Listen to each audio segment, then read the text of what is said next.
Hello guys, welcome back to Believers. आज हम बात करने वाले हैं एक ऐसी रियलिटी शो की जो नेटफ्लिक्स पर काफ़ी ट्रेंड कर रहा है। काफ़ी लोग देख रहे हैं और ऑनेस्टली मुझे समझ नहीं आ रहा कि लोग इसे जेन्युइनली एंजॉय कर रहे हैं या फिर सिर्फ क्यूरियोसिटी में देख रहे हैं। क्योंकि जब मैंने देसी ब्लिंग देखना शुरू किया था मुझे लगा था कि ये शायद दुबई में रहने वाले सक्सेसफुल इंडियंस की लाइफस्टाइल और उनकी इंस्पायरिंग जर्नीज दिखाएगा। मुझे लगा था कि यहाँ बिजनेस स्टोरीज होंगी, सक्सेस के स्ट्रगल्स होंगे और देखने को मिलेगा कि लोग कैसे जीरो से इतनी बड़ी एम्पायर तक पहुंचते हैं। लेकिन पहले ही एपिसोड के कुछ मिनट्स बाद मुझे समझ आ गया कि शो का फोकस सक्सेस पर कम और ड्रामा पर ज्यादा है। और जब मैं ड्रामा की बात कर रही हूँ तो मैं नॉर्मल रियलिटी शो ड्रामा की बात नहीं कर रही हूँ। मैं उस लेवल के ड्रामा की बात कर रही हूँ जहाँ हर दूसरी कॉन्वर्जेशन गोसिप में बदल जाती है, हर तीसरा सीन आर्ग्यूमेंट बन जाता है, हर चौथा सीन ऐसा लगता है जैसे किसी ने प्रोड्यूसर के रूम में बैठ के डिसाइड किया हो कि ऑडियंस को बोर नहीं होने देना है, चाहे लॉजिक को ही सेक्रीफाइस करना पड़ जाए। सबसे पहले कॉन्सेप्ट समझते हैं। शो बेसिकली दुबई में रहने वाले कुछ अल्ट्रा रिच इंडियंस और उनकी सोशल सर्कल को फॉलो करता है। Luxury cars, luxury homes, luxury parties, luxury vacations, luxury fashion और इन सब के बीच में एंडलेस गॉसिप। मतलब अगर कुछ शो का अनऑफिशियल टैगलाइन होता तो शायद ऐसा होता कि रिच लोग भी मोहल्ला कमेटी की तरह ही बिहेव करते हैं। बस डिफरेंस इतना है कि उनके आर्ग्यूमेंट पेंट हाउस में होते हैं और हमारे आर्ग्यूमेंट्स गली के कोने पर होते हैं। अब प्रॉब्लम लग्जरी दिखाने में नहीं है, ऑडियंस को लग्जरी देखना बहुत पसंद है। शो इसीलिए फेमस भी होते हैं। प्रॉब्लम तब होती है जब पूरा कंटेंट सिर्फ वेल्थ शोकेस करने में लिमिटेड हो जाता है, क्योंकि एक पॉइंट के बाद ऑडियंस भी सोचने लगती है ठीक है भाई, तुम्हारे पास प्राइवेट जेट है, स्पोर्ट्स कार है, डायमंड वॉच है, अब कुछ इंटरेस्टिंग भी दिखा दो। लेकिन शो बार बार वही फॉर्मूला रिपीट करता है। एक एक्सपेंसिव इवेंट होता है, उस इवेंट में गोसिप होती है, फिर मिसअंडरस्टैंडिंग हो जाती है, फिर वो एक दूसरे को कन्फ्रंट करते हैं, फिर इमोशनल स्पीच होती है और फिर नेक्स्ट एपिसोड में अगला इवेंट शुरू हो जाता है। अब कास्टिंग की बात करते हैं। शो में लगभग हर कैरेक्टर को एक स्टीरियोटाइप बना दिया गया है।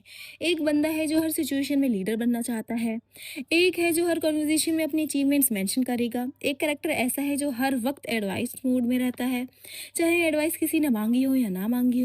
और कुछ लोग ऐसे हैं जो लगता है सिर्फ इसलिए कास्ट हुए हैं ताकि ग्रुप के अंदर थोड़ी लड़ाई वड़ाई हो सके। और ऑनेस्टली कई बार उनकी कॉन्वर्जेशन इतनी अननेचुरल लगती है कि लगता है कैमरा ऑफ होते ही सब नॉर्मल बात करते होंगे।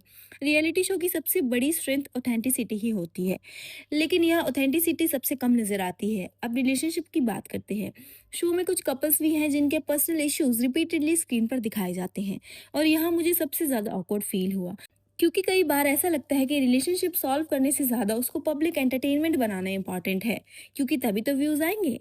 नॉर्मल कपल्स प्राइवेट में बात करते हैं, लेकिन यहाँ प्राइवेट इश्यूज ब्रंच टेबल पर डिस्कस हो रहे हैं, फ्रेंड्स के सामने डिस्कस हो रहे हैं, कैमरा के सामने डिस्कस हो रहे हैं और स्ट्रेंजर्स के सामने डिस्कस हो रहे हैं। ऑडियंस देखकर सोचती है भाई तुम लोग प्रॉब्लम सॉल्व करना चाहते हो या कंटेंट बनाना चाहते हो। और फिर आता है मेरा सबसे favourite part, the gossip economy. इस शो में इंफॉर्मेशन लाइट की स्पीड से ट्रैवल हो रही है। एक पर्सन ने कुछ बोला, दूसरे ने सुन लिया, तीसरे को बता दिया, चौथे ने रिएक्ट कर दिया और पांचवे ने उसका इश्यू बना दिया और फिर पूरा ग्रुप इमरजेंसी मीटिंग मोड में आ गया। कभी कभी लगता है कि दुबई की इंटरनेट स्पीड से ज़्यादा फास्ट यहाँ रूमर्स ट्रैवल करते हैं और इसी वजह से कई सीन रियलिटी शो से ज़्यादा स्कूल ग्रुप पॉलिटिक्स जैसे लगते हैं। बस डिफरेंस इतना है कि यहाँ डिज़ाइनर क्लोथ्स और लग्जरी हैंडबैग्स इन्वॉल्व हैं। एक और चीज़ जो मुझे इंटरेस्टिंग लगी वो है शो का ऑब्सेशन विद वैलिडेशन।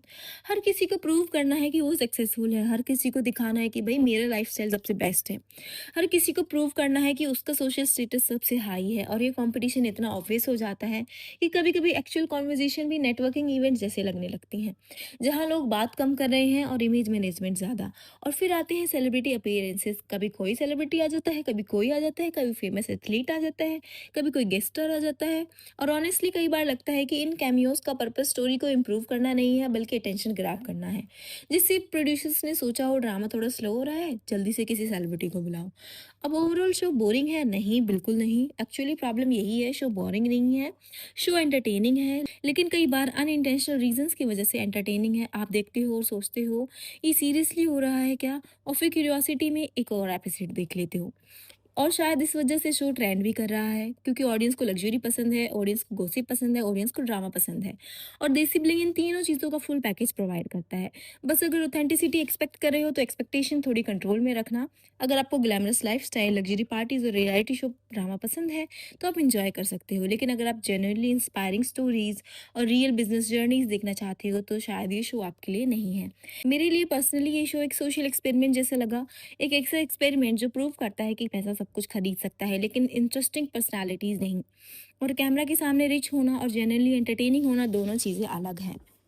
बाकी दोस्तों ये था मेरा ओपिनियन, आपने देसी ब्लिंक देखा है या नहीं? और अगर आपने देखा है तो आपको ये रियलिटी शो लगा या फिर लग्जरी डेली सोप लगा? कमेंट सेक्शन में ज़रूर बताना। वीडियो पसंद आया तो लाइक करो, शेयर करो और चैनल चुगली को सब्सक्राइब करना मत भूलना।